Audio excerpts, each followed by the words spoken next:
Bandeko sika vraiment toko banda conférence na biso oyo ezali pe conférence ya yambo oyo groupe Horizon ekoyamba ndeko na bango ndenge tolobi ke ya yambo mpona nini parce que sika nde tobandi mpenza motange ya kotangaka baconférence oyo groupe Horizon ekobanda koyambaka bandeko na biso mingi mpenza mpona kosolola pe koyeba pe koeclaircir mpenza mingi oyo ekoleka na mboka na biso yango mpenza mokomo ya lelo eza mokolo ya yambo e groupe Horizon eyambi ndeko na bango pe mokomo ya lelo tokoyamba ndeko na biso oyo tobi tozali na ye ndeko na biso Boniface Musavuli na masolo minene kozala lelo tokoyoka ye mpe tokosola mingi toyeba mpenza mingi ekoleka na mboka na biso na Grand Kivu mingi mpenza toyingaka koloba Grand Kivu na maloba d'emprunt oyo bakomi kotia biso mingi tolobaka este me mingi mpenza tokolinga bana ya Congo toyeba kolobaka mingi Grand Kivu ekozala mpenza kitoko mingi ke tokɔta na maloba oyo ya baloki bamemeli biso te masolo na biso ya lelo ekozala mingi mpenza tokosolola to mpe ye akosolisa biso mpe na biyano na biso mingi na oyo etali les enjeux ya balkanisation mpe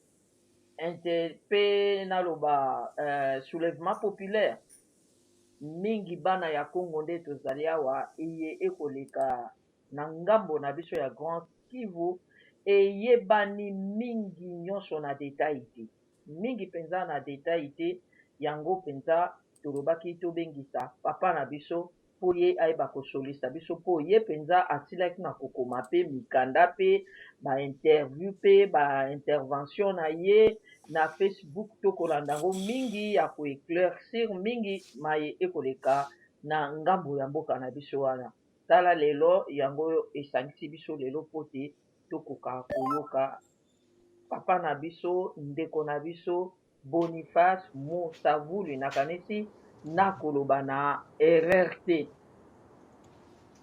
papa na biso Musavuli ngai mpenza mama Kati Botuli na ye epai na yo mpona bato mpenza bayeba na koyeba yo d'abord yo oza nani papa na biso après yo moko okoyeba kokota na masolo oyo obongisaki po te tokoba na mokomo ya lelo matondo matondi mbote epai ya baauditeur na bino mpe nakoloba nde na lopoto mpona na lingala nazalaka malamu te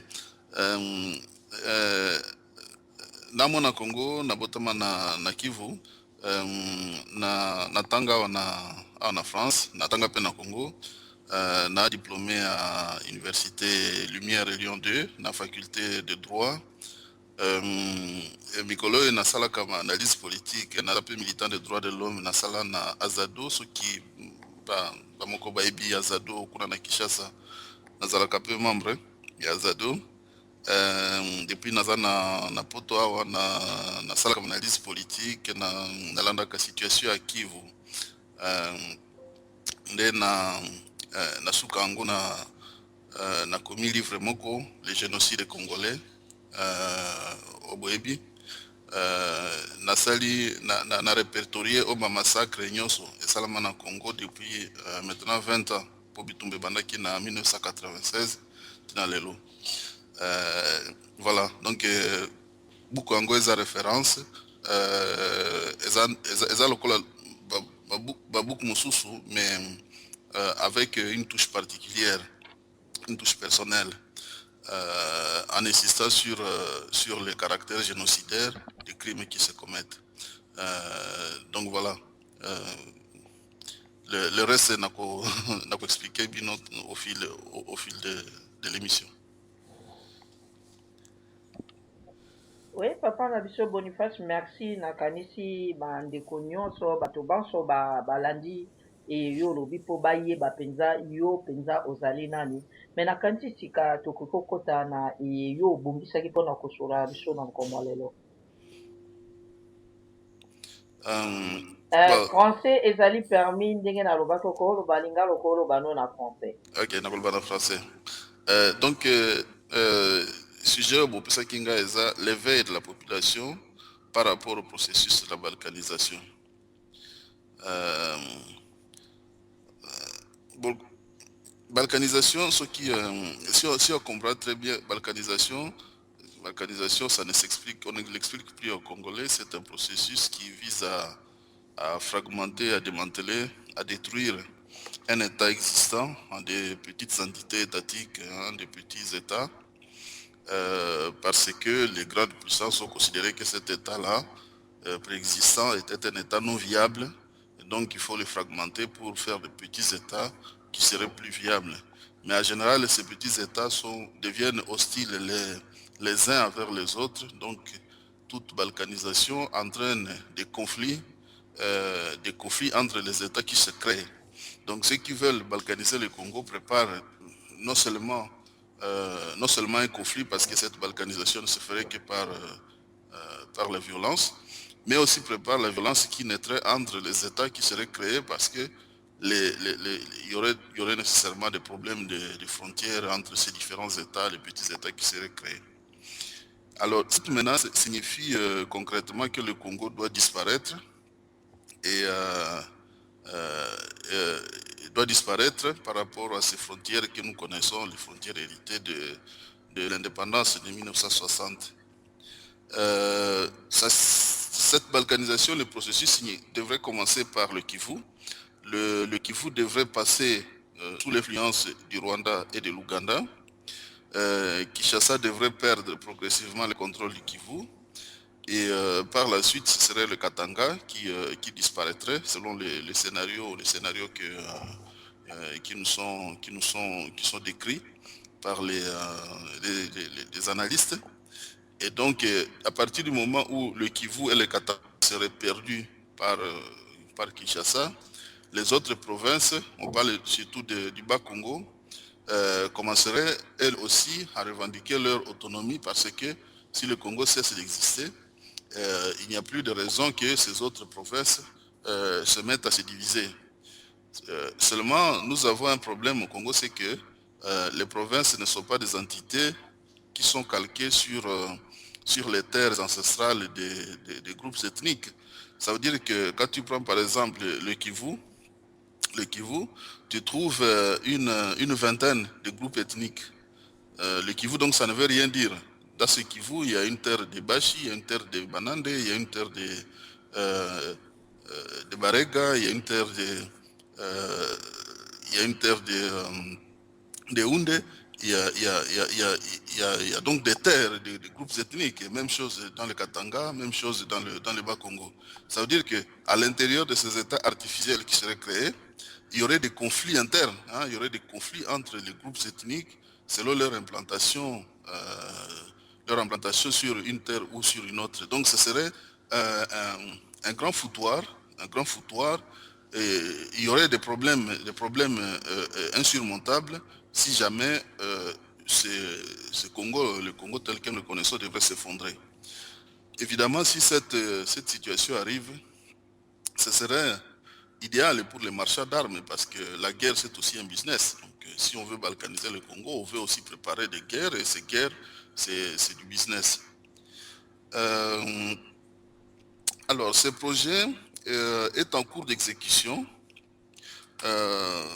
comme en témoigne l'occupation de l'Est du Congo par le Rwanda et l'Ouganda, avec le soutien des États-Unis et de la Grande-Bretagne.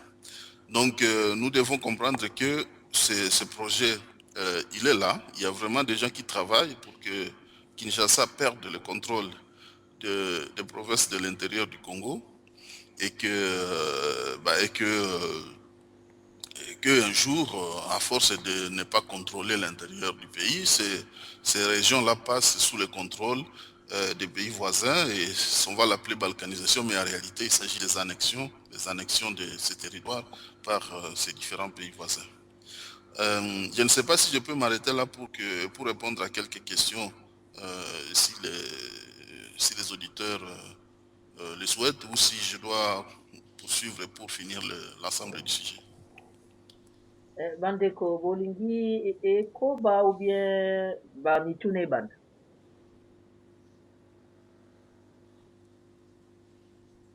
ngakanisi ya akoba nanu toyoka nanu maye abongisaki po biso pe to banda kotuna mituna. Ok. Ok, merci. Ok. Alors, la question de savoir qui est derrière ce complot de balkanisation, il est difficile de mettre des noms sur les personnes, hein, parce que ceux qui travaillent pour la balkanisation, nous savons d'abord qu'il s'agit des pays qui sont impliqués dans les guerres du Congo, c'est-à-dire le Rwanda, l'Ouganda, le Burundi, dans une certaine mesure, avec l'appui des États-Unis, de la Grande-Bretagne. Mais il y a des hommes, hein, des personnes qui travaillent, mais ces personnes-là, on ne les connaît pas, on ne les voit pas. Il faut seulement se fier à certaines déclarations qui sont faites.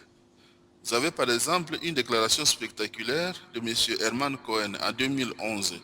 Il est un ancien sous-secrétaire d'État américain aux affaires africaines. Il avait déclaré d'une façon tout à fait naturelle qu'au département d'État, le Kivu ne fait plus partie du Congo, le Kivu fait partie du Rwanda. Il avait fait la déclaration de façon vraiment naturelle, hein, vraiment tranquille. C'est comme les choses qu'on se dit, qu'on a l'habitude de se dire et qu'on vient lasser comme ça en public. À part Herman Cohen, vous avez un certain Walter Kastener. Walter Kastener, c'est un ancien diplomate américain. Il a travaillé au secrétariat d'État américain pour l'Afrique sous l'administration de George Bush. Lui, ce diplomate américain, il est d'une famille des industriels qui travaillent dans le domaine du coltan. Lui, il défend ouvertement la création d'un Tutsiland, d'un État Tutsi à l'est du Congo. Et il le dit ouvertement. À côté de lui, il y a une autre personnalité américaine, un certain Johnny Carson. À l'époque, il était sous-secrétaire d'État américain aux affaires africaines, donc en février 2013. Eh bien, il avait dit que pour régler la question de la crise sécuritaire dans l'Est du Congo, il faut emprunter le schéma de l'ex-Yougoslavie et du Soudan. C'est-à-dire, ce schéma-là, c'est-à-dire qu'il y a une longue crise et pour régler la crise, on décide que les zones qui sont déchirées par la crise deviennent des États autonomes.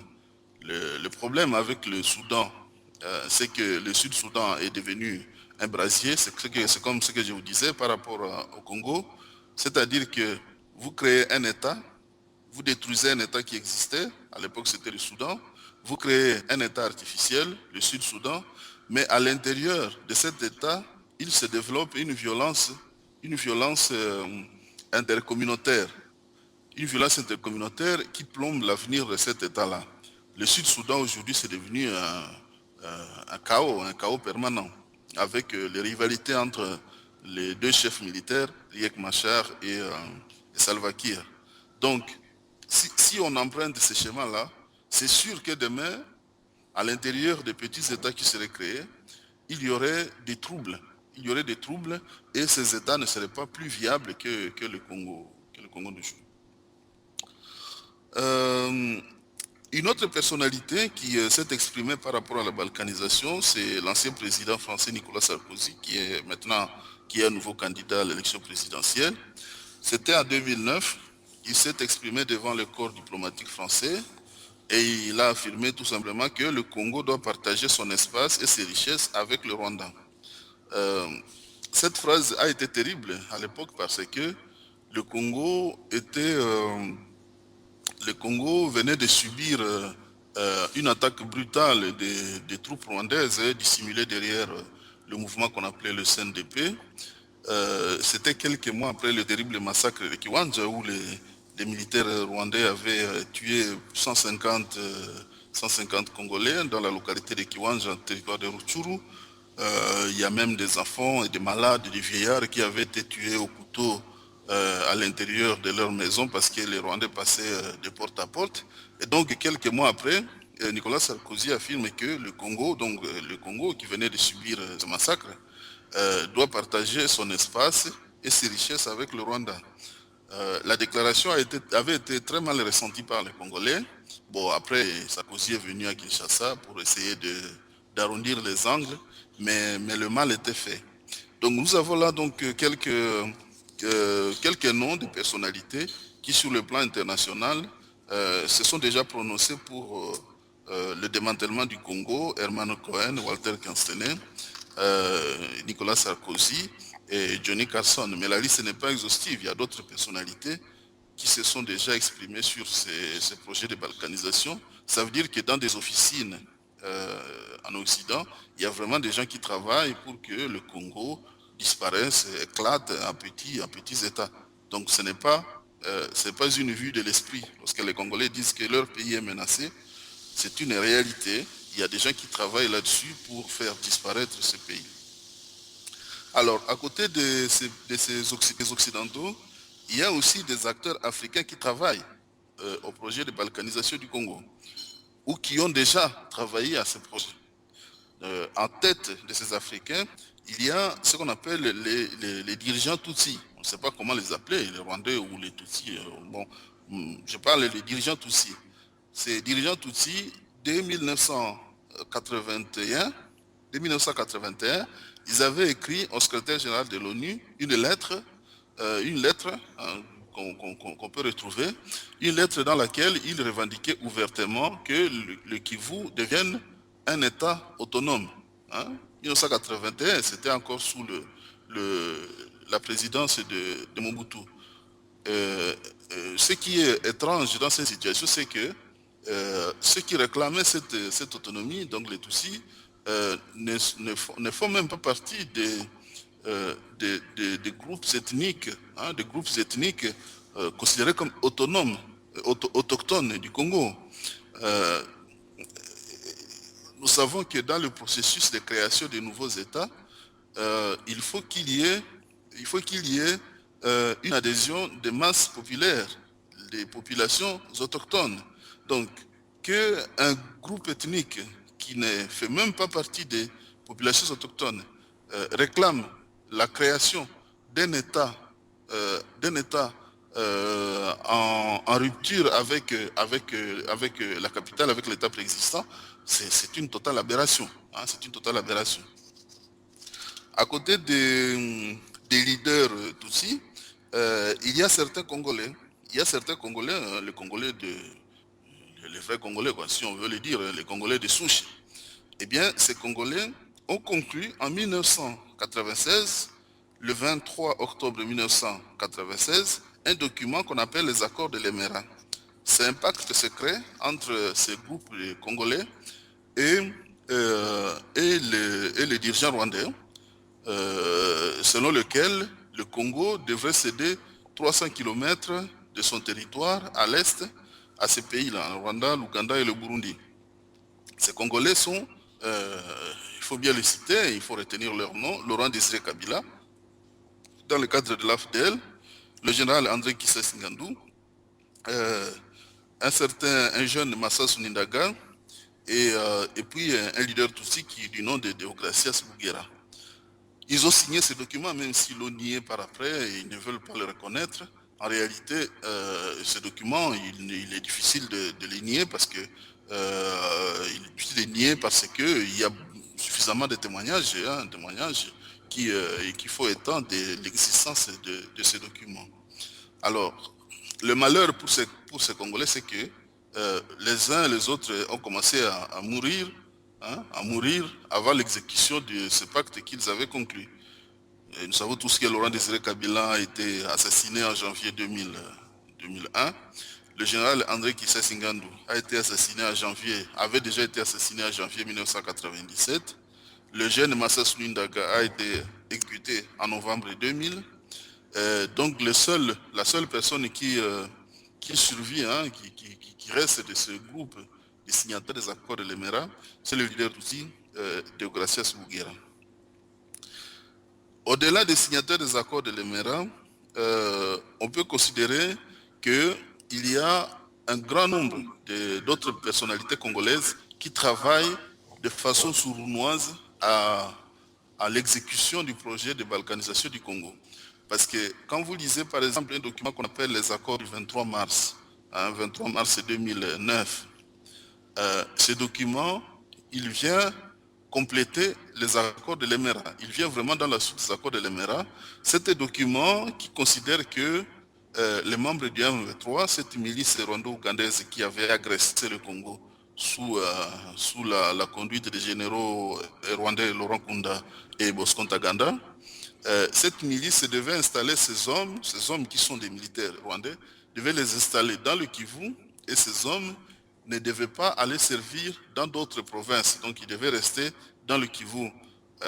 En signant un accord comme celui-là, le gouvernement congolais actait, en tout cas le gouvernement congolais, ce qu'on appelle le gouvernement congolais, le gouvernement de Kinshasa, actait la balkanisation, actait la perte des provinces du Nord Kivu et du Sud Kivu au profit du Rwanda et de l'Ouganda.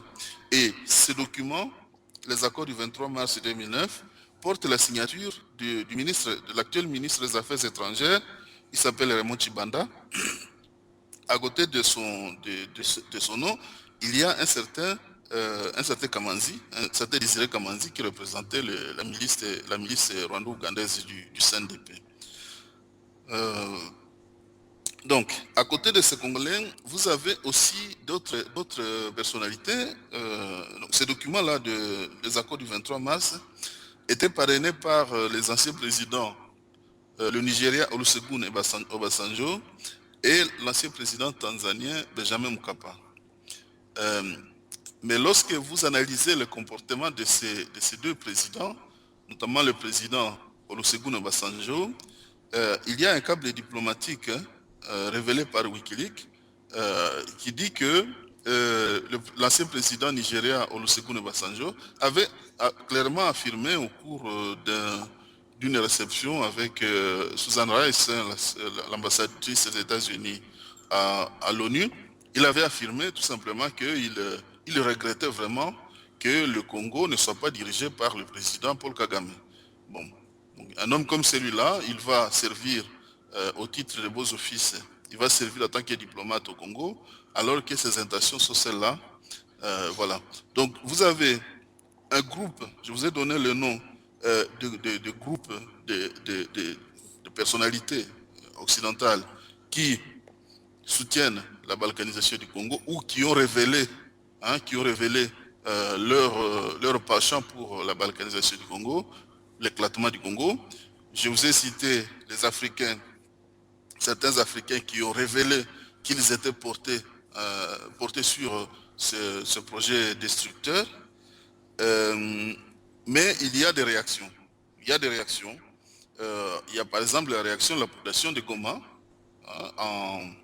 en août 2013 qui s'est mobilisé, qui s'est soulevé, qui a empêché la mutation du colonel Mamadou Ndala qui se battait contre les agresseurs, qui a transporté elle-même les munitions et les armes jusqu'au front pour que les militaires se battent contre ces agresseurs qui venaient du Rwanda.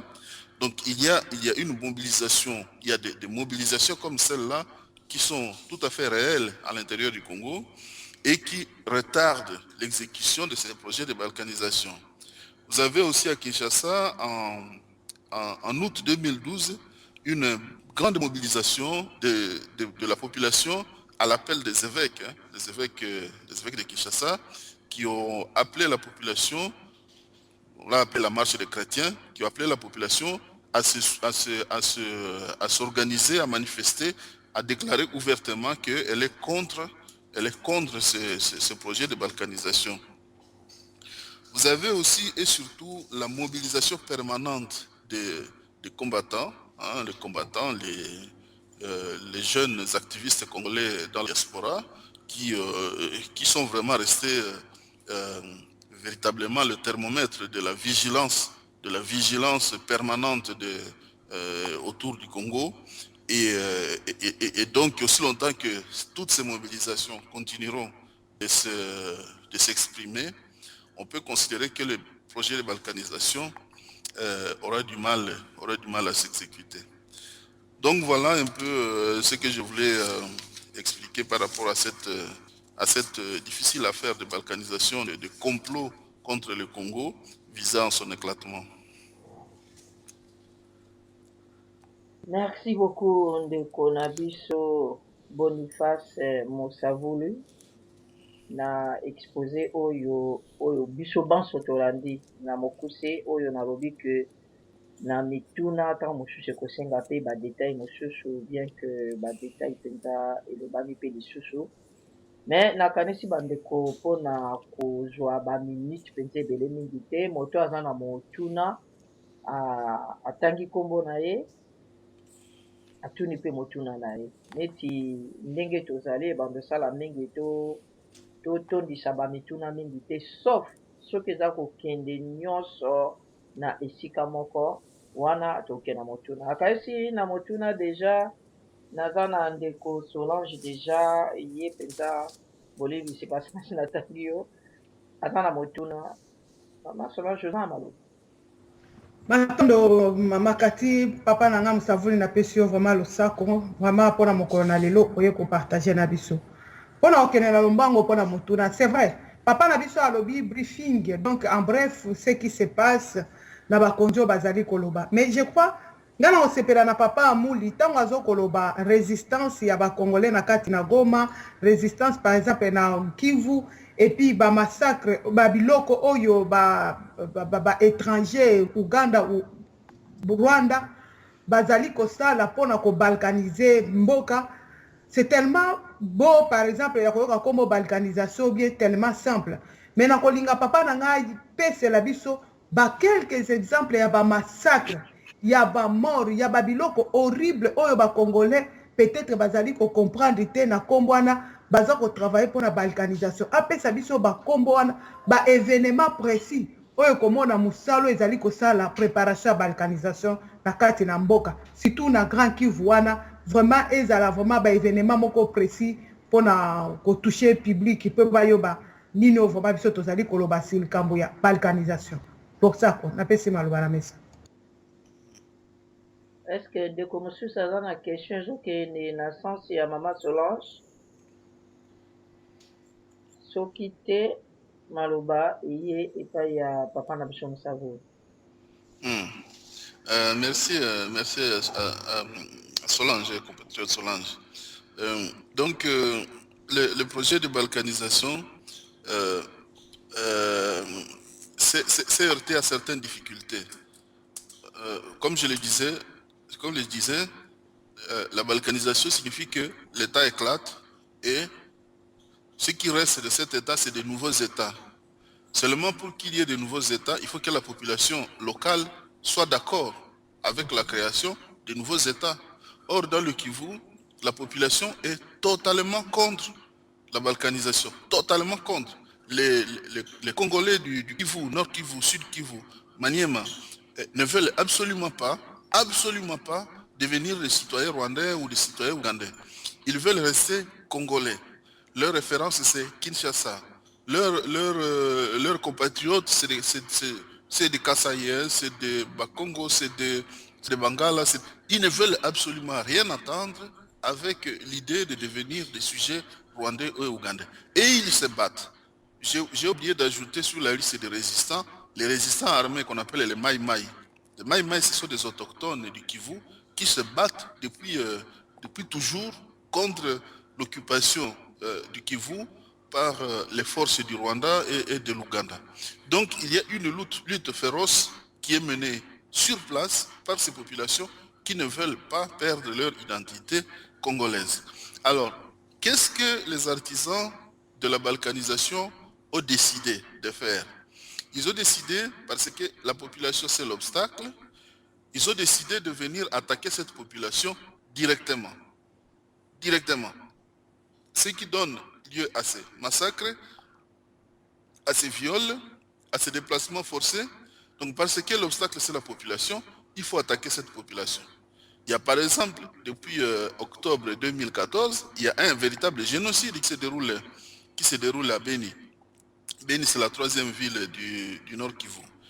Il y a des massacres épouvantables. Vous avez des massacres qui se déroulent maintenant depuis 2 ans hein, depuis 2 ans, ces massacres se déroulent d'une façon très organisée et à côté, à proximité des positions de l'armée.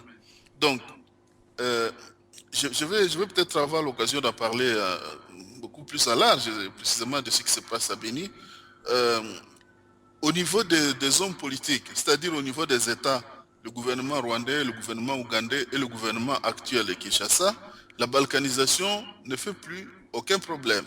La balkanisation est déjà presque acceptée. Elle est presque déjà acceptée. Ce qui justifie la présence des milliers de militaires rwandais sur le sol congolais, mais on les cache en les mettant sous l'uniforme de l'armée congolaise. Ces militaires, ce sont ces militaires qui sont en train de tuer la population à Béni, par exemple. C'est une façon de briser, les Congolais autochtones. Et parmi les ethnies qui sont visées dans le Kivu, il y a les Bashi dans le sud Kivu et les Banande dans le nord Kivu. Ce sont des groupes ethniques des autochtones congolais qu'on considère comme étant des obstacles au projet de balkanisation. Alors, les massacrer, les tuer, les violer, les jeter de leur terre, c'est un procédé qui est actuellement utilisé pour essayer de faire aboutir ce projet de balkanisation. C'est peut-être la réponse que je devais vous donner. Si vous avez un autre élément à demander, je serai là pour répondre. Maman Cathy, moi j'ai une question. Oui. Monsieur Boniface Moussavouli, chers compatriotes, bonjour. Bonjour. C'est Maman Joselina Wokinde, ici au Canada. J'ai une question et une sous-question peut-être. Oui. Nous savons que les discours de balkanisation du Congo, la première personne qui a commencé à parler de cela, c'est bien Monsieur Honoré Ngwanda, que beaucoup de Congolais ont combattu quand il a commencé à tenir ses discours, disant que c'est pas vrai, il raconte des histoires, il était là où c'est Terminator, comme on est habitué à l'appeler. Et au fil des années, tout ce qu'il racontait, tout ce qu'il disait, finissait par se concrétiser sur le terrain. Et petit à petit, on voit qu'il disait la vérité. Qu'on le veuille ou non, ça s'affirme sur le terrain. Que dites-vous aux Congolais autochtones qui ne croient pas à ce discours de la balkanisation? Je vois que vous avez, vous avez entériné le même discours, vous-même étant ressortissant du Grand Kivu, vous confirmez qu'il y a bel et bien un projet de balkanisation du Congo démocratique. Alors, que dites-vous aux Congolais autochtones qui ne croient pas à ces discours de balkanisation du Congo? Bon, par rapport à Honoré Ngwanda, vous savez, moi j'ai toujours dit ceci. Il ne sert à rien, la vérité c'est comme une lampe. Il ne sert à rien de la cacher sous un lit. La lampe, il faut la mettre sur la table. C'est-à-dire que si quelqu'un détient la vérité, il ne sert à rien d'essayer de le cacher, de le mettre sous un lit, de le tuer, de le dissimuler, de l'insulter. Ça ne sert à rien. Il faut le mettre sur la table. Lorsque Honoré Ngwanda a parlé de la balkanisation, moi, ce que j'aime chez lui, c'est qu'il écrit. Je suis analyste politique. J'aime les hommes politiques qui ont vécu la politique à l'intérieur des institutions, qui restituent, c'est-à-dire qui écrivent. Ils nous donnent de la matière. J'aimerais bien que tous les autres hommes politiques qui ont travaillé avec Mobutu, je ne vais pas les citer tous, j'aimerais bien qu'ils écrivent et qu'on voit ce qu'ils écrivent, qu'on les compare à ce que Honoré Ngwanda écrit. Honoré Ngwanda, c'est un auteur, c'est un écrivain. J'ai lu ses ouvrages et je découvre de vérités que je ne peux pas ne pas accepter. La plupart des choses qu'il a écrites, par exemple, dans Ainsi sonne les glands, crime organisé en Afrique centrale, la stratégie du chaos et mensonge. La plupart des choses, de réalités qu'il a décrites dans ses ouvrages, si un Congolais, n'importe lequel, animé de bon sens, prend le temps de le lire sans arrière-pensée, il découvre que l'homme disait tout à fait la vérité. Donc, ça ne sert à rien de le diaboliser sur ce qu'il disait. Après, il y a ce qu'il est. Il est à la fois un écrivain, un homme qui apporte un témoignage de l'intérieur de l'appareil d'État zaïrois et congolais. Bon, ensuite, il est engagé comme... il est un homme politique, donc il est engagé dans le combat politique. Moi, je ne suis pas sur le terrain politique, moi, je le suis en tant qu'écrivain, et je trouve que ce qu'il a apporté à la compréhension des enjeux du Congo depuis maintenant un peu plus de 20 ans, c'est vraiment énorme et que nous devrions être nombreux à nous approprier ces écrits, à nous approprier ces révélations et au besoin à les croiser avec d'autres. C'est avec d'autres, ce n'est pas de vérité d'évangile. Mais lui, il prend la peine quand même de mettre à notre disposition ce savoir. Si vous prenez le temps de les lire, de les découvrir, vous trouvez que, en tout cas, les Congolais auraient dû se les approprier depuis longtemps. En tout cas, quand il a écrit, par exemple, Crime organisé en Afrique centrale, il aurait fallu que tous les Congolais lisent cet ouvrage et comprennent ce qui se passait dans le pays. Peut-être qu'on n'en serait pas là. Merci. Et ma sous-question est quelles sont les conséquences des différents accords signés les yeux fermés par des Congolais avec les étrangers que vous pouvez montrer à ces Congolais qui ne croient pas à ces discours de balkanisation? Quels sont vraiment les actes concrets? Vous avez parlé un peu de cela, mais j'aimerais que vous insistiez pour montrer les actes concrets que ces étrangers, ces occupants qui sont dans notre pays, qui gouvernent notre pays, quels sont les actes concrets qu'ils ont faits? Maman Solange a posé la même question, mais vous l'avez survolé un peu. On aimerait vraiment que vous montriez aux Congolais de voir clairement les actes que les occupants ont faits dans notre pays, qui ont poussé notre pays à cette balkanisation, à concrétiser cette balkanisation. Merci. Bon, concrètement, notre pays, comme n'importe quel autre pays, ne peut pas exister, n'a pas d'avenir, s'il n'a pas au moins deux choses. Une administration maîtrisée et une armée de patriotes. Si nous n'avons pas ces deux outils, une administration maîtrisée, nous ne saurons jamais qui est qui sont nos compatriotes, qui sont les autochtones, qui sont les immigrés, qui sont les clandestins, qui est qui. Nous ne le saurons jamais. Si nous n'avons pas une armée de patriotes, eh bien notre armée sera une armée de soudards, une armée de voyous, une armée de n'importe qui. Et c'est cela la réalité malheureusement. Le Congo aujourd'hui, c'est un pays où les autochtones ne maîtrisent pas le contrôle de l'administration, de l'appareil sécuritaire, de l'appareil d'État, de l'armée. Vous savez, même la constitution qui a été adoptée en 2006 prévoyait que l'armée n'est plus un domaine réservé du président. L'armée devient un domaine dans lequel intervient également le gouvernement, c'est-à-dire le Premier ministre.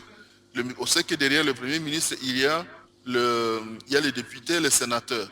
Donc, normalement, les députés, les sénateurs et le Premier ministre devraient savoir ce qui se passe à l'intérieur de l'armée congolaise. Eh bien, aujourd'hui, cette armée-là, le gouvernement ne sait strictement rien de ce qui se passe dans cette armée. Rien. Il y a une seule personne au Congo qui sait ce qui se passe dans l'armée, c'est le chef de l'État, Joseph Kabila. On l'appelle autrement. Donc, il y a une seule personne qui contrôle tous ces accords-là, ces accords secrets qui connaît ce qui se passe dans l'armée. Or, cette armée, quand la population la découvre, par exemple à Béni, l'armée découvre que la population découvre que cette armée n'est pas une armée des nationaux. C'est vrai, il y a des Congolais à l'intérieur de cette armée, mais il y a une grande partie des militaires qui ne sont pas des Congolais. Qui ne sont pas des Congolais, en tout cas qui n'étaient pas là à l'époque de Mobutu. Comment est-ce que tous ces milliers de militaires qui ne s'expriment qu'à Kinyarwanda, comment est-ce que tous ces milliers de militaires se retrouvent-ils en train de contrôler les bataillons entiers de notre armée? Donc, cette armée ne nous ressemble pas, cette armée n'est plus la nôtre. Et cette armée est en train de réaliser une mission au Congo qui n'a rien à voir avec, les aspirations du peuple congolais. Cette armée est en train de tuer les Congolais autochtones. Cette armée est en train de vider des villages entiers. Cette armée est en train d'acheminer des cargaisons entières de coltan vers le Rwanda. Parce que les convois des minerais sont accompagnés par les militaires. Cette armée est donc en train de piller le Congo et de tuer les Congolais. Alors, si nous n'avons pas, ça en fait la réalité, si nous n'avons pas le contrôle de notre armée, eh bien notre pays est vraiment menacé. Ça c'est la réalité de ces accords secrets qui sont conclus par certains Congolais avec les puissances étrangères, avec les forces étrangères du Rwanda, de l'Ouganda et avec l'appui de certaines puissances occidentales. Ça c'est vraiment concret. Le pillage du Congo, le génocide, l'élimination des populations congolaises qu'il faut appeler par son nom, c'est-à-dire le génocide, parce qu'on est en train de vider des quartiers entiers à Beni, on est en train vraiment de vider des familles entières, de les éliminer, de les effacer complètement de la surface de la terre.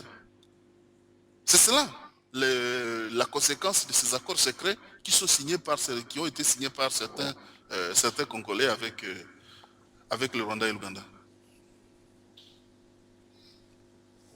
Merci. Ndeko Mosavuli, j'ai une question. Ntango olobi que balkanisation sikoyo ndenge toza kokende oyo nyonso presque bazolata batenu kuna barwandais bakolata FARDC. Bon, nazwi na ndenge ya bamorphologie na bango peut-être baplace na komonaka banamibien barace mosusu oyo toza na même morphologie ou bien bautu po bayebi ke na utu todetectaka bango facilement loba batia bazibamboyen oyo mosusu wana bon batenu baotia ya FARDC.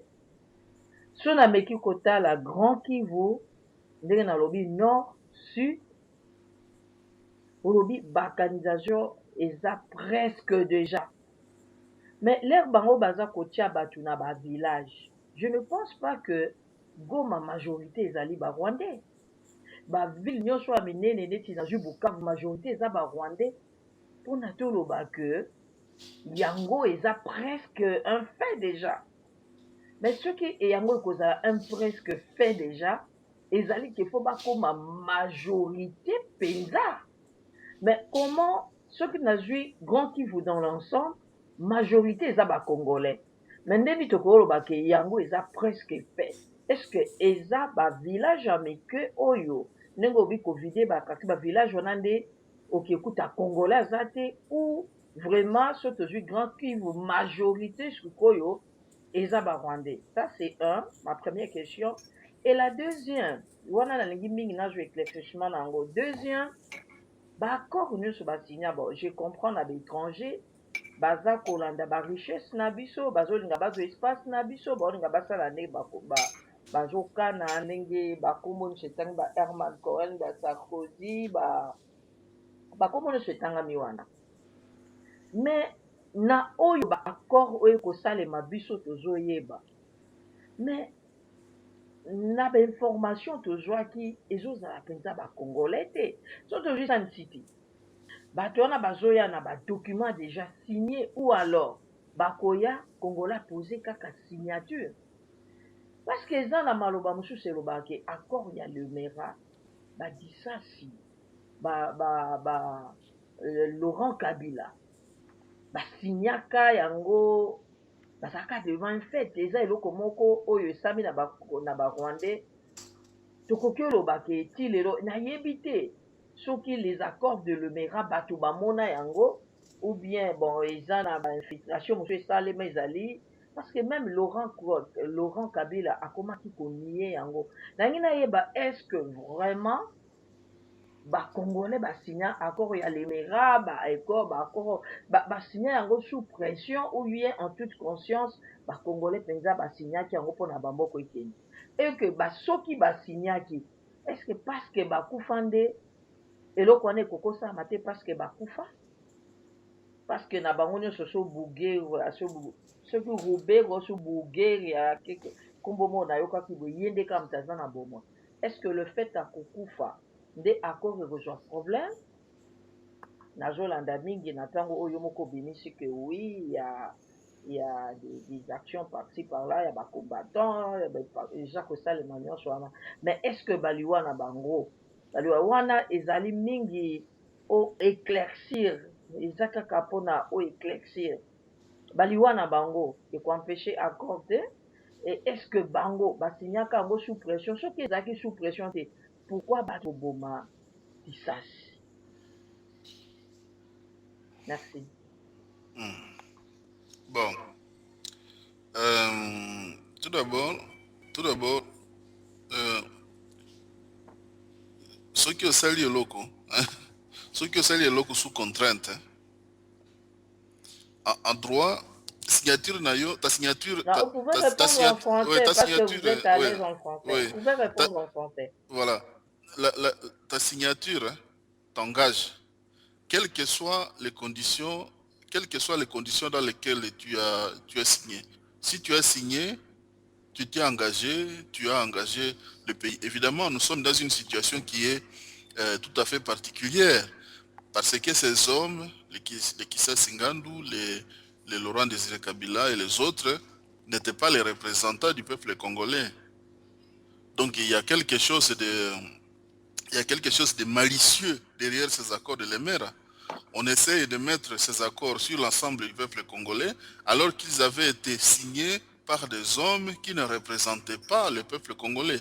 En 1996, lorsque ces accords ont été signés, Laurent Désiré Kabila n'était ni député, ni président, ni premier ministre, ni ministre, ni même chef de quartier. Il n'était rien, il ne représentait pas le peuple congolais. Ils étaient seulement dans ce mouvement qu'on appelait l'Alliance, un mouvement qui a d'ailleurs éclaté et qui n'existait plus.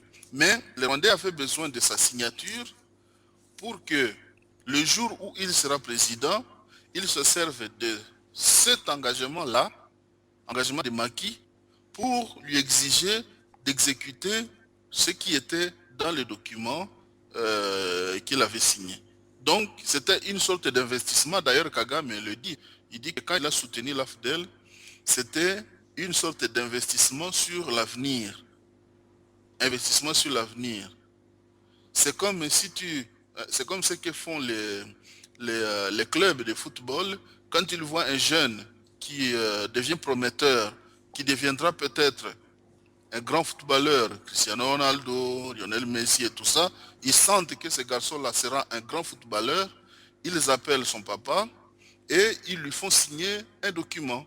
Ils lui donnent une maison, ils mettent le garçon dans un centre de formation et ils suivent ce garçon. Un jour, ce garçon deviendra un grand footballeur et ils vont récolter le fruit de leur engagement. C'est un peu ça ce qui s'est passé à l'Emera. C'est-à-dire, on a pris des Congolais, on a vu qu'un jour ils deviendront président, ministre des Affaires étrangères, on leur fait signer un document, ils le signent, et puis le jour où ils deviennent président, ils doivent exécuter ces documents-là.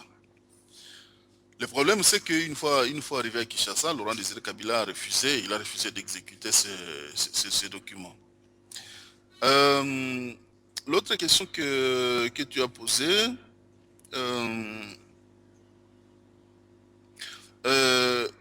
tu as dit, est-ce que ces Congolais signent ces documents sous la contrainte? On ne peut pas savoir s'ils signent le document sous la contrainte, parce que ceux qui sont partis, par exemple, à Sun City, ils sont partis en étant les représentants de différents mouvements où ils occupaient déjà des postes. Il y avait les représentants des mouvements soutenus par le Rwanda, le RCD Goma, les représentants des mouvements soutenus par l'Ouganda, le MLC, ces gens-là, ils sont venus à Sun City en étant les représentants de leurs parrains. Est-ce qu'ils ont signé sous la contrainte? Je ne pense pas. Et puis, nous ne devons pas chaque fois donner des excuses à nos compatriotes qui vont prendre des engagements internationaux au nom du Congo en disant qu'ils ont signé sous la contrainte. Nous devons arrêter ça. Nous devons arrêter ça parce que quand ils signent des documents comme ça, ils engagent le Congo et ils mettent la vie des populations congolaises en danger. Ces Congolais-là, nous devons être capables de les identifier et même de les punir le jour où les Congolais prendront le contrôle de leurs institutions. Parce que ces gens ont mis leur nom, au nom du peuple congolais, ils ont mis leur nom sur des documents dont se servent les ennemis du Congo pour venir tuer des populations congolaises, pour venir piller les ressources du Congo et pour venir mettre le désordre au Congo. Donc ces Congolais-là, ce sont des enfants indignes. Tous ces Congolais qui ont signé des documents avec l'ennemi, ce sont des Congolais indignes. Et il faut qu'un jour, le peuple congolais puisse prendre une décision pour soit les punir s'ils sont encore vivants, soit les mettre dans la catégorie des enfants indignes de la République, parce qu'ils ont marché la main dans la main avec les ennemis du Congo. Je reviens maintenant à ta question par rapport à la balkanisation. Vous posez la question de savoir si la balkanisation est déjà effective alors que la majorité des populations du Kivu est toujours congolaise. Bon, il y a plusieurs façons de contrôler un territoire. On peut contrôler un territoire en étant majoritaire, c'est-à-dire démographiquement majoritaire, mais on peut aussi contrôler un document en contrôlant la politique. Hein? On peut contrôler un territoire en contrôlant la politique de ce territoire et de sa population. Un pays comme le Rwanda, par exemple, est aujourd'hui entre les mains d'une minorité, de la minorité Tutsi. Les Tutsis sont déjà minoritaires au Rwanda, mais la minorité qui contrôle aujourd'hui le pouvoir au Rwanda, c'est une minorité de la minorité de Tutsis. Mais comment est-ce qu'ils arrivent à contrôler un pays qui est majoritairement Hutu? Voilà la question. C'est la même situation qui se passe au Kivu. Aujourd'hui, les Congolais qui sont au Kivu n'ont aucun pouvoir. Aucun pouvoir. Le maire, le gouverneur, les députés provinciaux, les chefs de quartier, tous, ils sont là, mais ils n'ont aucun pouvoir. Ils n'ont aucun pouvoir. Il n'y a que les agents qui travaillent en direct avec le régime de Kinshasa et le régime de Kigali qui ont réellement le pouvoir de décision. Ça veut dire que dans ce Kivu-là, la balkanisation est une réalité. Parce que la population locale, elle a beau être majoritaire, elle a beau être congolaise et majoritaire, elle n'a aucun pouvoir. Aucun. C'est cela la réalité. Donc, si vous êtes dans une région où vous n'avez aucun pouvoir, vous avez beau être majoritaire, mais vous ne servez à rien. C'est ça la réalité. Il n'y a aucun habitant du Kivu qui contrôle les décisions politiques du Kivu. Aucun. Même pas le gouverneur. Le gouverneur fait semblant d'être le gouverneur, mais il est là juste pour faire l'assimilation. Lorsque les migrants rwandais sont venus en territoire de Béni, en masse, qu'est-ce qu'il a fait? Rien. Rien. Et lorsque les massacres se produisent et que le gouvernement de Kinshasa raconte n'importe quoi, disant que ces massacres sont le fait des rebelles islamistes ougandais des ADF, alors que c'est faux. Ce sont des tueurs qui arrivent du Rwanda et de l'Ouganda qui tuent la population. Qu'est-ce qu'il dit le gouverneur? Rien du tout. Le maire, rien du tout. Les députés provinciaux, rien du tout. Même les députés originaires du Kivu, ils ne disent rien du tout.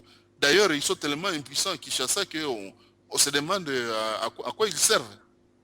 Donc c'est ça la réalité. Le territoire est déjà sous contrôle parce que les autochtones, ils ont beau être majoritaires, ils ne contrôlent aucune décision politique. Ok, merci. Papa Monga, Merci, merci, merci, maman. Bonjour, Mbote, Losako, Jambo, mon frère Boniface Moussavoli. Bonjour, cher Munga. Mon cher, je suis tellement content, ému d'attendre un patriote décrire les choses aussi simples que tout le monde peut bien comprendre, que ce soit son niveau de la compréhension même des choses. Makambo Ilobiawabwe, complot contre le Congo. Je sais que vous avez mentionné à partir de 1996, mais moi je compte à partir de 1994. Ça, c'est ma perception que je dis toujours aux gens. Je regarde 94, pourquoi? Parce que moi là, j'étais aux études à Québec, à l'Université Laval. Il y a eu ce jour-là, on regarde le Premier ministre Jean Chrétien qui sort pour une conférence de presse en catastrophe. Il n'était même pas bien habillé. La cravate ou bien les gardes du corps, c'était vraiment en désordre là. Il y a un mot qui était sorti en premier, génocide. Et tous les médias, les journaux, dites-les, avaient pris comme c'était vraiment... Il n'y avait pas de mots à décrire. Les images parlaient d'elles-mêmes. Les images qui nous arrivaient, on disait, bon voilà, les Africains, c'est vraiment leur manie de faire les choses. C'est des sauvages, c'est des gens qui se découpent en morceaux, les gens qui sont incapables de contrôler leur politique, alors que c'était quelque chose qui était planifié pour leurs intérêts, attaquer le Zaïre. Quand ils ont fait ces histoires-là, ils ont mentionné génocide, on attend aujourd'hui 800 000 morts. Et dans les 800 000 morts, on ne sait pas combien de Tutsis ont été tués, combien de Hutus ont été tués. Mais ça a été décrit, génocide Tutsi. Les conséquences, 2 ans après, on nous amène un sauveur. Après avoir planifié pour couvrir leurs terrains, ils ont déjà attaqué le Zaïre et ils viennent chercher quelqu'un qui était nulle part pour le sortir comme étant celui qui va aller chasser la dictature de Mobutu qu'ils ont protégé pendant des années et des années. Mais Makambo eza kolekana miso na biso, Monsieur Honoré Nganda a limbolaki yango nyonso. Ce qui me fait plaisir aujourd'hui, durant tout ce temps qui se bat, de voir des gens comme vous, de ma génération, se réveiller et mettre aussi les écrits que tout le monde peut découvrir sans changer de mots.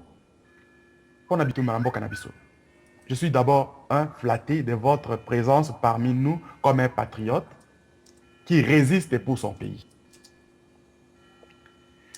Vous avez fait aussi mention de toutes les difficultés que les gens qui sur le terrain se battent comme les maï-maï. Et ceux qui sont comme des représentants, c'est là où est mon désarroi. Ceux qui se donnent, ceux qui se nomment des politiciens, ils cherchent plutôt leurs petits intérêts. On voit des jeunes gens se faire égorger comme des petits cochons, découpés en morceaux, comme une petite viande qu'on va étaler sur le marché public. Mon cher, moi, c'est ça ce qui me donne envie de dire un jour, si je meurs, je préférerais mourir comme un homme. Je préférerais combattre derrière des gens qui sont censés faire des choses pour leur pays que ceux qui courent pour leurs propres intérêts.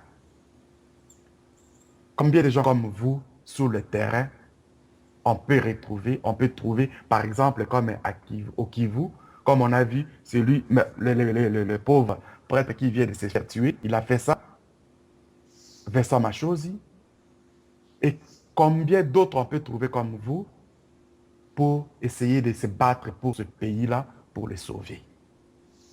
Mais ce n'est pas une question, c'est juste une observation, c'est ma façon de voir les choses que je demande où étiez-vous et qui sont d'autres qui sont à côté de vous, qui cherchent à connaître ce qui se passe au pays. Et là, on est là pour nato la kisa, bato baza kolanda biso lelo, ba banga teke toza ko makambo toza ko loba yango teke pour nato bangi sa bango, bato wana bazali na babinduki bako boma biso bako silisa biso. Non. Ça, c'est la folie de grandeur que moi je trouve ça aucun sens. Que moi na Congo ya yebi passe, a yebi eloko nini eza koleka na mboka lelo, oyo aza koluka ke donc ça la politique, aza bololé. Azali bololé. Mon cher, bravo. J'aimerais encore voir tant d'autres comme vous. Votre manuel, je vais l'acheter. J'ai eu écho, mais je vous ai écouté aujourd'hui. Vous avez vu qu'au début, quand vous aviez parlé, je n'ai même pas dit un mot. Maintenant, je vous dis que je vais l'avoir comme tant d'autres qui ont écrit, qui se dirigent vers la direction de pouvoir libérer notre pays. Je vais avoir ces manuels et mon souhait est de se battre même sur le terrain, c'est-à-dire de continuer à éduquer les gens. On ne cherche pas un coup d'État. On cherche plutôt à mettre dans la tête des gens ce qui se passe au pays, qu'ils comprennent que la population doit se prendre en charge, pas laisser la population à l'abandon devant ces bandits. Et là, on a dans la qui n'a pas moqué, mon cher, on a partagé na yo yango wana. Na ko sepela mingi na yo kayo le susu na ba media na biso.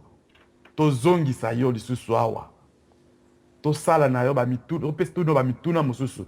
Biso pe awa na Canada tozali kolengela na yebi ke ba conférence toza kosala yango moto toza kopesa bana mayele mingi yango pe moni na Kisasa moto pelaki na kati na mboka makambo ezali kotambola ndenge tozali koyoka ba nungu nungu. Ba conférence wana tozali ko manyola yango sikoyo na Canada le 8 le 9 octobre tozali na 2 conférences coup sur coup moko na Calgary. Monsieur Sekozala na Edmonton, avec le secrétaire national exécutif, Luki Kakozana Biso, Batoloko Labino, Naba Makambo, vous allez n'ango. Si une chance viendrait, pourquoi pas vous inviter et que vous soyez un jour avec nous. Matondo, Mama Kati, Longonia, Namosala qui toko zali kosala, Nande Konabiso, Grégoire, SNE Précom, Matondo Mingi. Na msalani mozali kosala pona mboka na bino et puis na pesi lako na bao nyonso bapesi so mayele na koka tobanda makolanda makambo na mboka na biso na ye moko mokonzi ya Lingomba papa Honoré Ngwanda Nzambe kwa Tumba matondo. Merci papa Bisso Monga et Ndeko Boniface. Est-ce qu'il y a un commentaire là-dessus? Bon, il y a c'est vrai la tragédie congolaise ne date pas seulement de 1996. Le 1996, c'est le déclenchement de la guerre. Donc la guerre a été préparée depuis assez longtemps. Si on remonte beaucoup plus loin, on peut remonter même jusqu'en 1991, lorsque l'ambassadrice américaine à Kinshasa, Melissa Wells, avait menacé le maréchal Mobutu en lui disant que les États-Unis vont le chasser du pouvoir et que les États-Unis avaient les moyens de le chasser du pouvoir. Ça remonte un peu vers là. Donc, après la chute du mur de Berlin, les Américains, les puissances occidentales ont considéré, à l'exception de la France, ont considéré que Mobutu devait être chassé du pouvoir. Mais ce n'était pas seulement Mobutu qui chassait du pouvoir. Il venait aussi prendre possession du Congo et transformer le Congo à leur jouet pour en faire ce qu'ils voulaient. Ils voulaient le balkaniser, le détruire. Enfin, le Congo est aujourd'hui un terrain d'expérimentation des techniques et des politiques qui ne sont pas encore appliquées dans d'autres pays. S'ils arrivent à réussir leur jeu, ils pourraient les appliquer à d'autres pays. Bref, donc c'est ça. Bon. Pour ce qui est du travail de prise de conscience, ce travail-là, je pense que nous devons le poursuivre. Des hommes comme Vessa Machozi. Vessa Machozi, c'est un homme de terrain. Il avait fui menacé par le régime de Joseph Kabila. Il avait fui le pays il est parti aux États-Unis, puis après il a considéré que le combat, il doit vraiment le mener sur le terrain. Il est rentré sur le terrain. Il a fait un travail de formation, c'est surtout ça le plus important, de formation des jeunes au patriotisme, ce qui fait que le site qu'il avait créé, le site Ben Lubero, continue de fonctionner. C'est vraiment un site une source d'information permanente sur ce qui se passe dans le Grand Nord, hein, au Nord Kivu. Ce qui fait que à Butembo, par exemple, le travail de patriotisme et de lutte contre la balkanisation est très profond dans les esprits des gens. Donc, il a fait vraiment un travail de terrain qui est très important, mais il a été obligé de le faire sur le terrain parce que il ne pouvait pas le faire de l'étranger. Mais il a quand même produit des patriotes. Il y a beaucoup de patriotisme dans le Kivu, beaucoup de patriotisme. Le jour où le Congo sera libéré, le gouvernement n'aura pas du mal à recruter des patriotes parce qu'un patriotisme s'est créé, il s'est développé dans le Kivu. Ce travail-là, il doit se poursuivre. Il doit se poursuivre et ceux qui le font ne doivent pas chercher d'être connus, d'être récompensés, d'être vedettes, d'être des stars. Nous devons continuer de faire ce travail en étant ce que nous sommes, des anonymes. Si les gens nous invitent, nous venons, mais si les gens ne nous invitent pas, nous ne venons pas. Si nous avons l'occasion de parler dans les médias, nous parlons. Si nous n'avons pas l'occasion de parler dans les médias, nous ne parlons pas, mais nous continuons de parler avec les patriotes qui sont sur le terrain ou les patriotes qui nous appellent au téléphone pour avoir des précisions sur un événement ou un autre. Donc c'est un travail qui n'est pas celui, d'abord qui n'est pas payé. Ensuite, c'est pas un travail, c'est pas un mandat en fait. C'est pas un mandat. Nous ne sommes pas des mandataires du peuple, mais nous sommes le peuple. C'est ça que nous devons nous mettre en tête. Nous nous battons pour notre pays parce que nous sommes le peuple. Nous ne sommes pas les représentants du peuple, nous sommes le peuple. Nous avons pris conscience que notre pays est en péril. Nous avons pris conscience que notre peuple est en train d'être exterminé par des génocidaires organisés à partir des pays étrangers. Nous devons donc lutter pour la préservation de notre territoire national et lutter pour la protection de nos populations sans chercher à être des stars. L'erreur que nous avons, que de nombreux Congolais ont commise, c'était de croire que les gens qu'ils envoyaient à Kinshasa en tant que députés, en tant que sénateurs, ou dans les provinces, dans les capitales provinciales, en tant que députés provinciaux et en tant que représentants, que ces gens-là étaient leurs représentants. Les élus dans un régime mafieux ne sont pas les représentants du peuple, ils sont les représentants du système mafieux. J'utilise un mot très fort, mais c'est le mot qui est adapté à la situation du Congo. Donc, dans un régime mafieux, dans un régime antidémocratique, dans un régime, dans une république bananière, les élus officiels ne sont pas les représentants du peuple. Ce sont les représentants du système mafieux. Et donc, ça, nous devons nous les mettre tout le temps, nous les garder à l'esprit que tout ce qui représente l'État congolais aujourd'hui n'est pas forcément au service du peuple congolais. C'est au service d'un système. Et ce système-là, c'est un système qui est destructeur pour les populations, destructeur pour le pays, ce qui fait que les populations finalement ont fini par comprendre, d'où les soulèvements populaires par-ci par-là à travers le pays. Merci. Le coordinateur Boniface, Maman Joséphine. Ok. Merci. J'ai encore une question pour vous, Monsieur Boniface. Oui,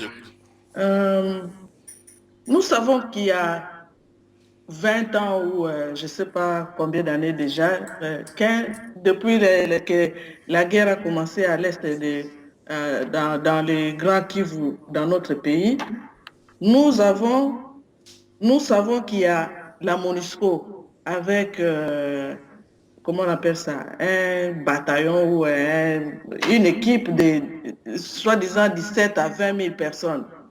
Il y a aussi l'Africom dans le nord de notre pays, plus précisément vers Kisangani là-bas.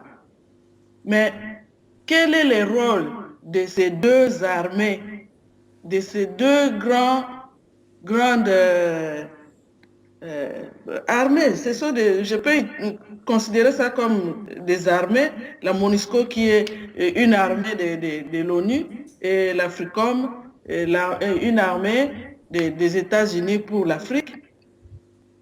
Quel est le rôle que ces deux-là jouent dans notre pays? Et est-ce que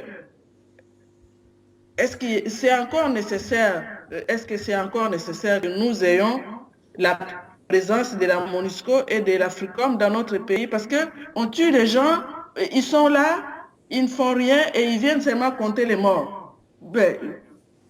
Et le territoire congolais est occupé au fur et à mesure. On déverse des étrangers. On a entendu que dernièrement, Kagame a dit qu'il devrait amener aussi les falachas, des trucs comme ça. Et c'est quoi? À quoi sert la MONUSCO? À quoi sert l'Africom sur le territoire congolais? Merci. Et la sous-question, quelle est la solution? Quelle est la solution dans tout ça? La balkanisation, l'occupation de notre pays, il y a des institutions qui sont occupées par des étrangers, toutes les institutions comme le gouvernorat, la mairie, les territoires, les chefs des territoires, les chefs des villages même, tous sont actuellement dans les grands Kivu, ce sont des étrangers. Et quelle est la solution? Comment s'y prendre pour remédier à cette affaire? Bon, si je vous donnais la solution, maintenant, demain, cette solution ne serait pas la bonne.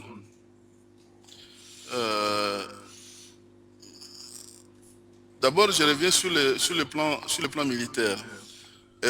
Il n'y a pas que la MONUSCO et les forces américaines qui sont au Congo. Les forces américaines sont à Kisangani, je crois au camp Bankoka, quelque chose comme ça. La MONUSCO, c'est à peu près 20 000 casquets bleus, plus une brigade d'intervention de 3069 soldats créés pour traquer et neutraliser les groupes armés. Mais curieusement, ces groupes armés continuent.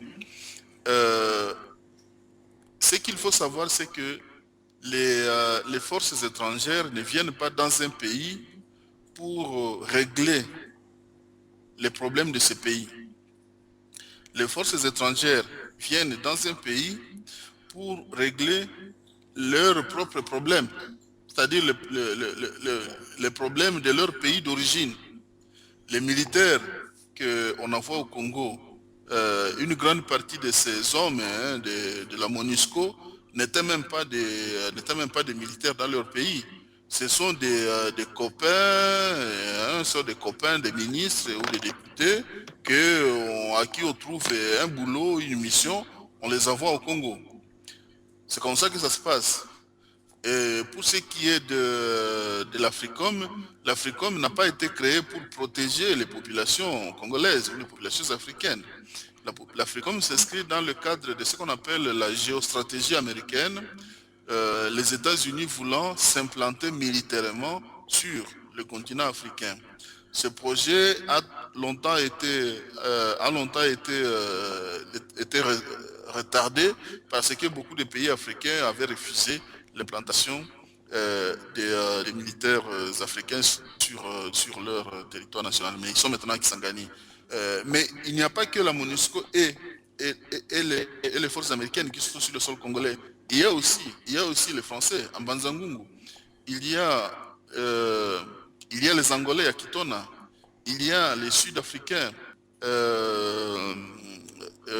au Katanga. Il y a les Chinois à Kamina. Il y a les Belges à Kindu. il y a donc, le Congo a donc plusieurs partenaires militaires au-delà, à côté de la MONUSCO. Lorsque le pays est entre les mains des dirigeants responsables, visionnaires, patriotes, ils exploitent ces accords de défense pour développer ce qu'on appelle des partenariats stratégiques. Ça veut dire qu'on impose à un partenaire militaire comme la France ou comme l'Afrique du Sud ou comme la Chine ou comme les États-Unis ou comme la Belgique, on lui impose un accord, enfin pas lui imposer, mais en tout cas on lui suggère avec insistance que la poursuite de l'accord qui nous lie est conditionnée par un certain nombre de participations de votre pays à des opérations militaires. Par exemple, si nous sommes attaqués à nos frontières, nous envoyons nos troupes, vous envoyez vos troupes aussi. Donc c'est cela qui doit être fait. Si cela n'est pas fait, nous changeons de partenaires. Nous changeons de partenaires, nous installons à Kindu par exemple, non pas les Belges, nous y installons une autre puissance, les Russes par exemple. Ou à Kitona, nous faisons partie des Angolais, nous y installons des Brésiliens par exemple. Donc, dans la stratégie de la protection des territoires nationaux, il faut qu'il y ait un gouvernement et des visionnaires, des gens qui décident d'exploiter ces partenariats. Par rapport à la MONUSCO, par exemple, elle avait pour mission de former l'armée congolaise. Mais il y a eu 4 réformes de l'armée congolaise qui ont été sabotées par les hommes qui sont actuellement au pouvoir à Kinshasa. Ils ont saboté ces accords. Ils ont saboté ces réformes. 4 réformes qui ont été commencées et qui ont été sabotées. Donc, le pays a des atouts militaires. D'abord, nous sommes un pays de plus de 70 millions d'habitants. Nous avons une jeunesse qui a assez de muscles pour défendre le territoire national. Nous n'avons pas besoin d'amener des Bangladeshis, des Marocains, c'est pas moi, des Colombiens pour venir défendre le Congo. Nous avons des jeunes au Kivu. Le Kivu, c'est 6 millions d'habitants. Nous avons des jeunes à Kinshasa. Kinshasa, c'est 12 millions d'habitants. Nous avons des jeunes, qu'est-ce qu'ils font là? Il faut continuer à tourner en rond comme ça dans les quartiers pendant que des gens viennent de Colombie, du Maroc, d'Inde, de Pakistan pour venir toucher 1000 dollars au Congo en tournant dans des chars, en ne faisant rien, alors que les Congolais sont là. Donc, nous devons avoir cette capacité de dire, ok, certains contingents de la MONUSCO ne servent à rien, certaines coopérations en matière de défense ne servent à rien, nous allons y mettre nos propres compatriotes, nous allons les former et les installer dans ces bases militaires et nous allons leur confier les missions. Si ces missions ne marchent pas, nous allons nous appuyer sur les puissances militaires qui acceptent un certain nombre de cahiers de charges. Mais bon, comme vous le savez, le Congo est aujourd'hui entre les mains des gens qui sont venus dans les valises des armées du Rwanda et de l'Ouganda jusqu'à Kinshasa. Ces gens-là, ils travaillent pour leurs parrains, le Rwanda et l'Ouganda. Ils veulent surtout que le Congo ne puisse pas avoir une armée forte. On l'a vu avec le bataillon du colonel Mandundala, que lorsque les Congolais acceptent le sacrifice, lorsqu'ils décident vraiment de mener le combat, ils le mènent et ils le gagnent. Donc, si un jour on a des patriotes à Kinshasa au gouvernement, nous allons avoir des bataillons comme celui de Mamadou Ndala, nous allons en avoir plusieurs et nous n'aurons même pas besoin de ces armées étrangères qui viennent finalement ne rien faire au Congo. Nous allons envoyer nos propres jeunes et ils vont régler pas mal de problèmes de sécurité qui gangrènent le pays. Donc, tout ce que je peux vous dire, c'est qu'il y a un problème de gouvernance à Kinshasa. Si on arrive à régler le problème de gouvernance, eh bien, un certain nombre de problèmes de sécurité vont être réglés assez rapidement. Merci. Maman Solange. Oui, Matondo Yakati. nalingi na poser nasenga juste analyse ya papa na ngai Boniface. C'est comme ma mère vient de Bukavu, moi aussi je suis de là, de Kivu. Mais qu'est-ce qu'elle a remarqué? De Bukavu, par exemple, pour aller vers Walungu, Ngweche, tout ça, il faudrait être muni d'un laisser-passer. De laisser passer et puis le territoire est vraiment barricadé, ce n'est pas n'importe qui peut y entrer encore comme ça. Je vais aller voir ma grand-mère ou je vais aller dans ma terre, tout ça. Et vu cela,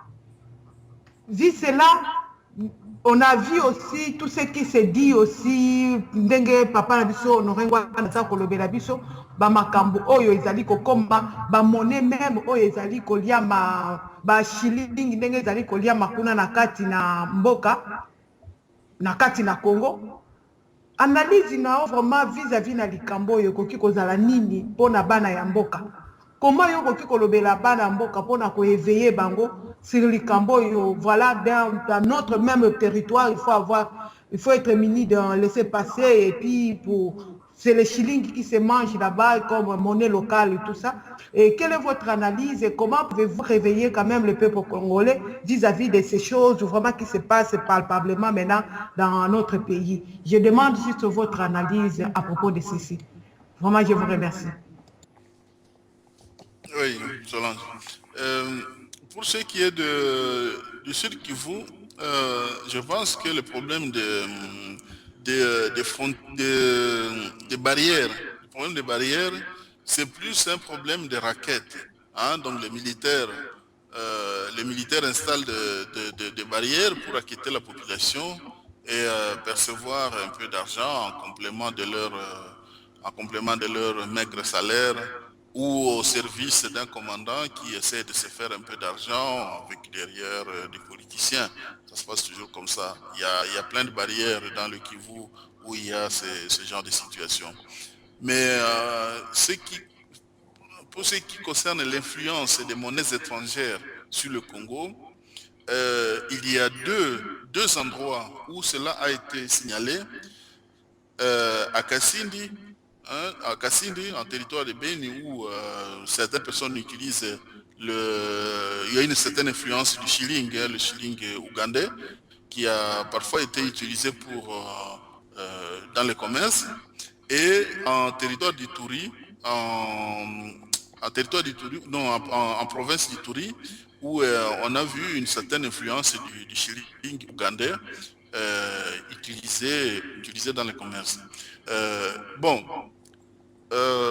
Il y a de quoi s'inquiéter et de quoi rester plus ou moins serein, tout simplement parce que le shilling ougandais, ce n'est pas une monnaie forte, c'est une monnaie plus ou moins maîtrisée par rapport au franc congolais, mais ce n'est pas une monnaie forte.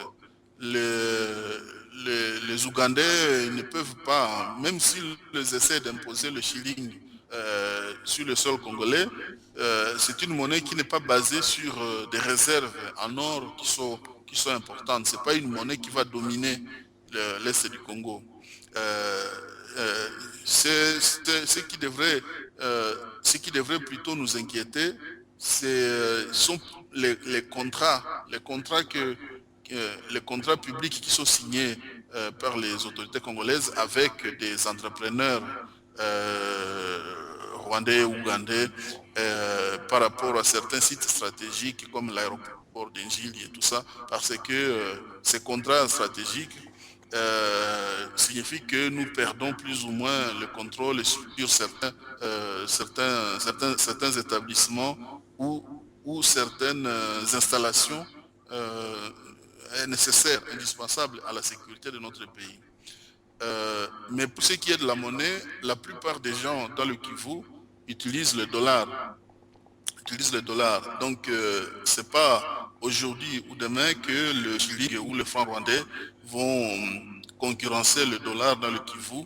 Le dollar américain continuera d'être utilisé dans le Kivu. C'est pratiquement la monnaie de référence dans les affaires dans le Kivu. Non seulement dans le Kivu, dans le reste du Congo aussi, à Kinshasa aussi. Les Congolais préfèrent faire leurs économies en dollars. Maman Joséphine, aujourd'hui, on a une dernière question. Hein? Oui, merci. J'ai une dernière question, cher compatriote Boniface Moussavouli.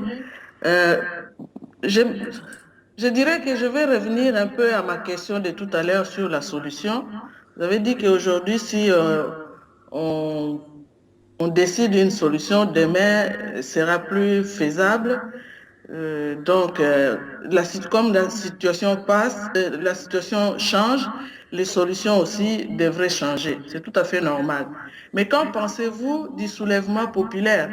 Est-ce que le peuple congolais devrait attendre comme l'opposition le dit, attendre jusqu'au dernier jour du mandat volé, entre guillemets, de celui qui s'appelle président en RDC, le 20 décembre, ou bien le soulèvement populaire pourrait être, un soulèvement populaire bien encadré pourrait être une des solutions. Voilà. Bon, par rapport au soulèvement populaire, euh, euh, quoi vous dire? Bon, moi, quand j'analyse la situation du Congo, je constate que nous avons atteint un niveau de souffrance tel que nous ne pouvons plus, notre situation est vraiment insupportable. Quand vous l'expliquez à quelqu'un qui ne connaît pas très bien le Congo, il vous dit tout de suite, mais qu'est-ce que vous attendez pour mettre le bazar? Vous voyez? Donc nous sommes arrivés à un niveau où euh, même le mot insupportable n'est pas assez lourd. Donc, moi je suis pour qu'il y ait, euh, une prise de contrôle des institutions par la population. Je suis pour.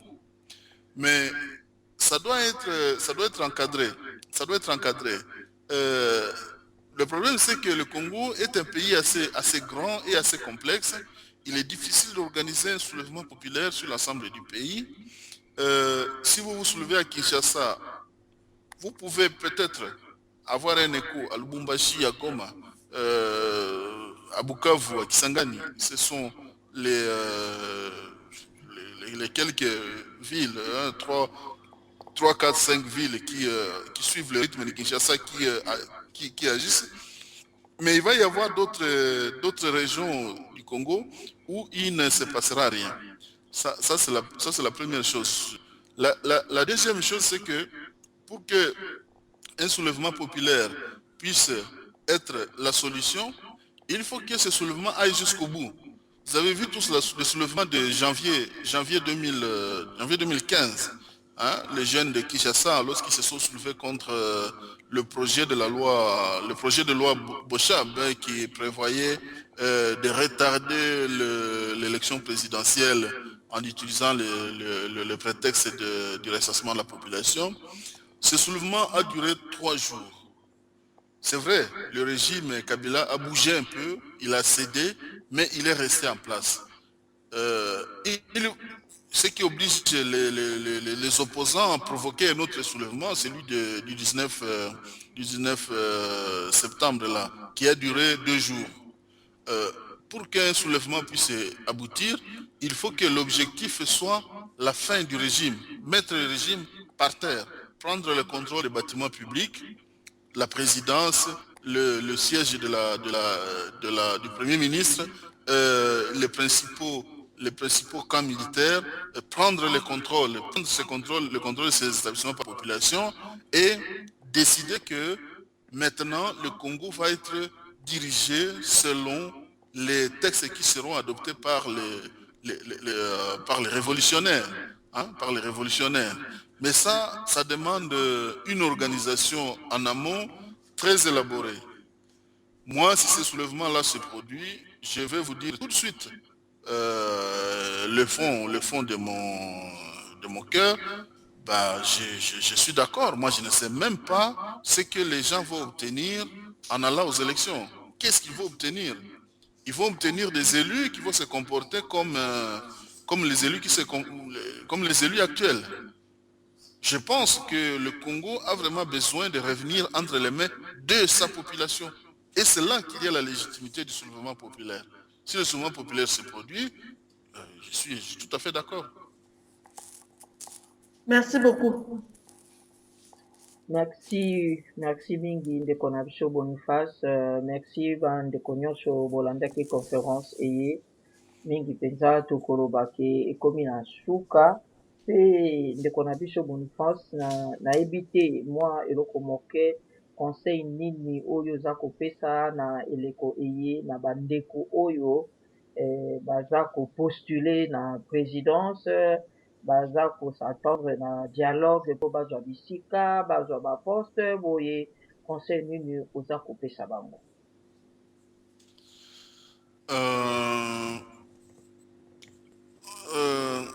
Tout d'abord, il faut quand même que le président actuel parte. Il faut qu'il s'en aille. C'est un homme qui a fait trop de dégâts sur le Congo. C'est un homme qui a fait tellement de mal que nous aurons beaucoup de temps à le réparer si un jour on reprend le contrôle de notre pays. Donc ce départ, comme il est en train d'être réclamé par de plus en plus de Congolais dans la rue au sacrifice de leur vie, il faut que ce départ puisse se produire. Pour ce qui est des candidats à l'élection présidentielle, moi je ne suis pas engagé dans le processus électoral, mais je respecte ceux qui sont engagés dans ce processus électoral. Je pense que les priorités des Congolais sont ailleurs. Nous devons être capables de contrôler nos terres, nous devons être capables de contrôler nos frontières, nous devons être capables de nous identifier, de savoir qui est Congolais, qui ne l'est pas, et dans quelle direction est-ce que nous menons notre communauté nationale. Les priorités sont celles-là. Alors, quel que soit le président qui succédera au président actuel, je vais d'abord vous dire deux choses. La première, c'est qu'au Congo, le peuple n'a aucun pouvoir sur le président, aucun pouvoir, parce que un président congolais, que ce soit Mobutu, que ce soit Laurent Désiré Kabila, que ce soit Joseph Kabila, c'est un homme qui a été choisi par des puissances étrangères et qui a ensuite été mis entre les mains des Congolais dans le cadre d'un cirque qu'on appelle élection. Donc on vous demande de voter pour un homme qui a déjà été choisi. Et c'est un homme qui, lorsqu'il travaille, essentiellement pour les intérêts des puissances étrangères qui l'ont choisi. Joseph Kabila vient de faire une démonstration en 15 ans, une démonstration magistrale. Le pays est par terre, le pays est exsangue, le pays n'a pas de route, le pays est complètement essoré. Pendant ce temps, les puissances étrangères comme le Rwanda, l'Ouganda brillent au soleil avec une économie florissante en pillant le Congo. Donc l'homme a travaillé pour les gens, les États et les gens qui l'ont installé à Kinshasa comme président. C'est comme ça que ça se passe. Donc le prochain président risque lui aussi d'être un homme installé à Kinshasa par des puissances étrangères et qui va tout faire pour travailler pour ces puissances étrangères, y compris en ruinant les Congolais, en ruinant le Congo et en continuant le travail d'appauvrissement des Congolais. Donc ça, c'est un risque que nous devons avoir à l'esprit, mais nous devons nous y faire parce que nous ne sommes pas encore en capacité d'imposer nos hommes à la présidence de la République. Ça viendra peut-être. Bon, quel conseil je peux donner?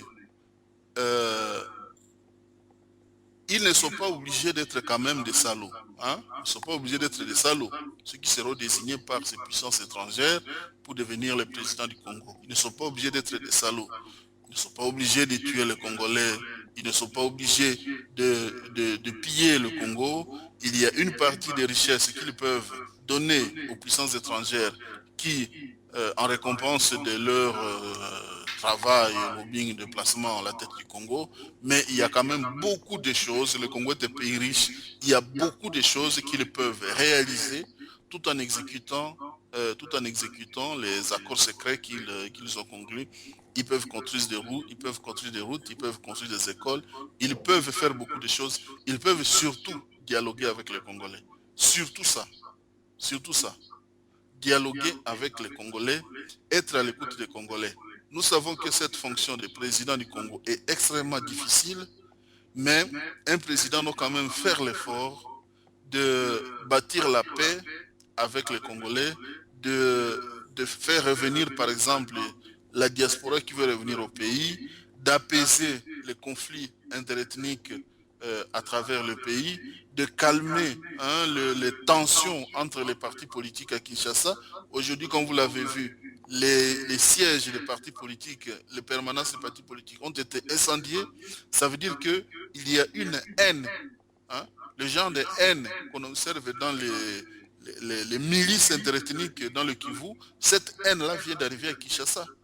Or, Kinshasa, c'est une ville de 12 millions d'habitants. Si les gens commencent à se haïr comme ça, sur la base de leur appartenance politique, qu'est-ce que le pays va devenir?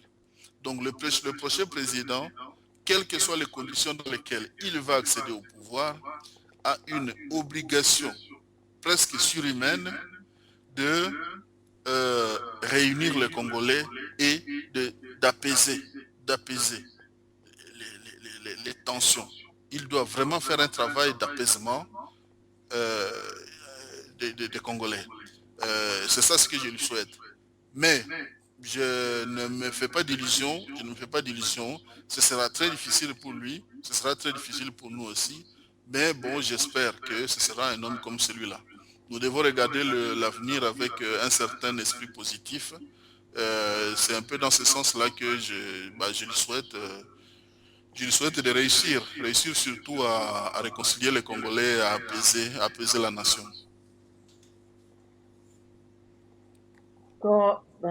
Merci, conférence Nabiso et Komina Shuka et tuza kotenir mingi na remercier mingi ndeko Nabiso, papa Nabiso Boniface Musavuli na exposé na ba réponse nyonso oyo ya kitoko oyo vraiment to retenir beaucoup na oyo yo olobi pe tokoloba eloko moko boye soki tokei na maloba ya Lumumba ye penza alobaka ete que na bambula ekoya Congo, histoire ya Congo ekokomama na biso moko. Yango oyo deja se bandi kokomama papa na biso livre yo okomaki oyo okomaki sur génocide oyo ezoleka na mboka na biso ezalaki na ndenge moko affirmative na oyo nyonso okomaki e lelo mpe se joindre na oyo toza kolanda tokoki oloba mpe na diplomatie ya Vatican bango mpe bakei na nzela wana eke oyo ezoleka na mboka na biso eza génocide eza kosacorde même na génocide arménien tolobi ke sika oyo génération actuelle oyo eza na Kivu na Grand Kivu oyo eza mpe na une minorité eza na mboka ti na libanda ndenge tozwami awa tokomi kokroire mingi na biloko oyo eza congolais tokomi kokroire mingi na oyo eza congolais ya solo mpenza tokoki koyoka ntango mosusu koyoka baradio oyo tolobi ya bato wana baradio dominante kolanda yango kasi tokomi kokroire mingi na expression oyo eza kowuta na biso moko neti ndeko na biso Boniface akomi na oyo na yo na kopesa confiance mingi parce que na kotanga une réalité oyo eza diminue te oyo eza mobimba ya situation oyo eza koleka na mboka na biso.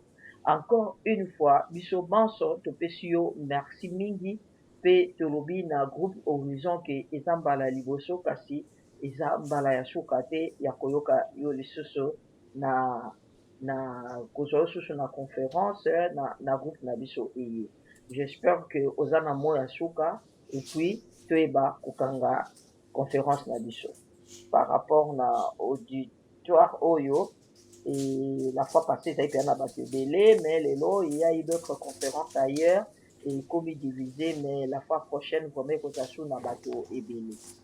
Un mot si vous en avez à propos de l'auditoire. En tout cas, merci Nabandeko Nyonso Bayaki, Monga Watata Kumu, Namonia Wana na Ordinangai. Joseline Wakinde, Solange wa Mungu, nasepeli kukuta na bino, banakanisi tokuta na lisusu na émission mosusu, et puis le combat continue. Merci mingi nakanisi conférence na biso esuki awa encore une fois merci ndeko na biso Boniface Moussaoui. Okay, merci Maman Nabiso.